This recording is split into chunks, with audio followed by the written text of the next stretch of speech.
This lesson, we're going to be using values of quantity and price. First, we're going to calculate out the subtotals, so multiplying column B by C. And then we're going to also be creating a customized formula for the total cost output and showing you how you can have a customized string value that's being returned back for the total cost of the items. So this is an example of a simple formula that you can use in order to calculate the total cost. In this example, we're going to be creating some customized formulas within Google Sheets in order to make some calculations, so regardless of the costs and then the total costs. So showing you how you can do those and apply those within your sheets, and you can customize those formulas as needed. So go into your drive, create a brand new sheet.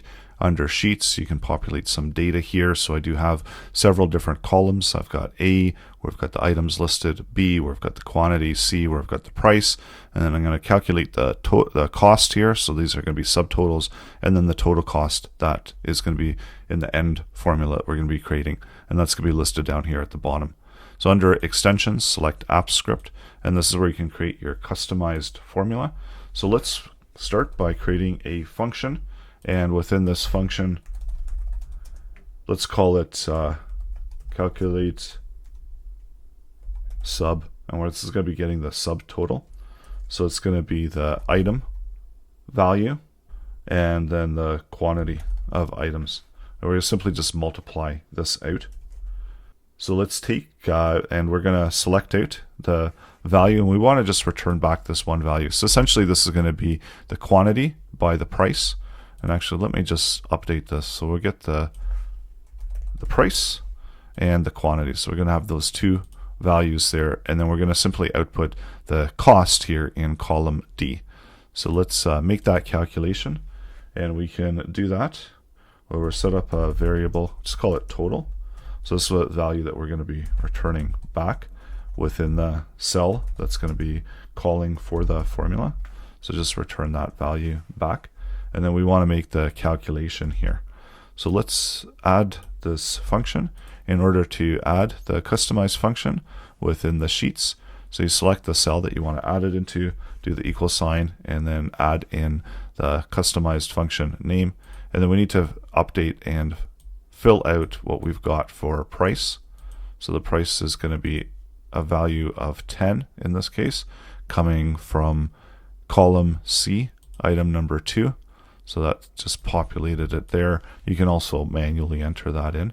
And then for the quantity, let's set this value here as the quantity. So select the value for quantity, and that's going to be coming from B2. Press the equal sign, and this is going to be getting our total. So right now it's just simply returning back 0. So let's drag that down, and it's going to be applied then for C3 and B3.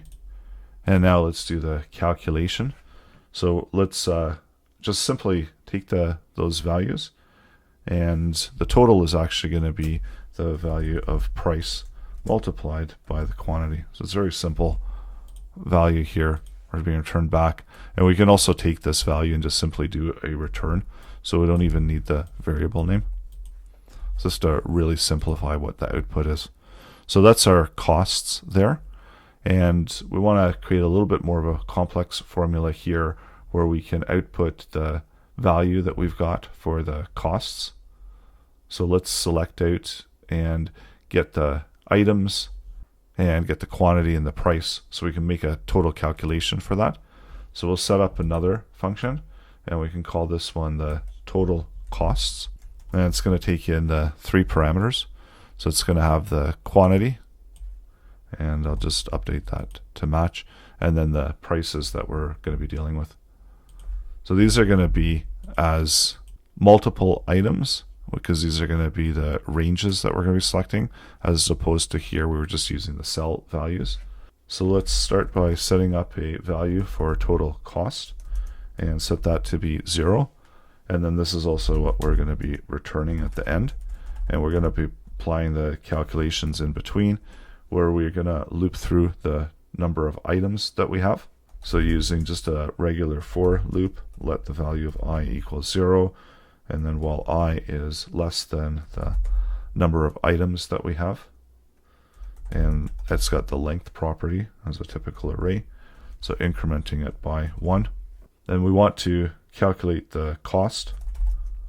So the cost is going to be the value of the quantity using its index value as we're looping through, and multiplying it by the prices and just using the index value as well.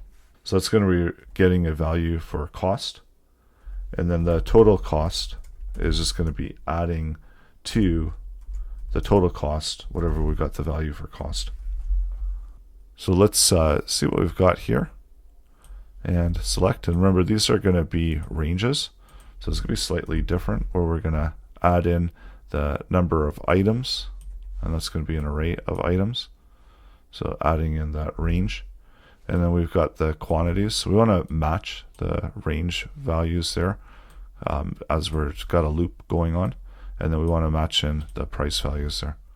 So what that's totaling is basically the same total that we've got here, except it's just doing it in a different type of formula. If you needed to add in like tax or whatever, you could add that in as well.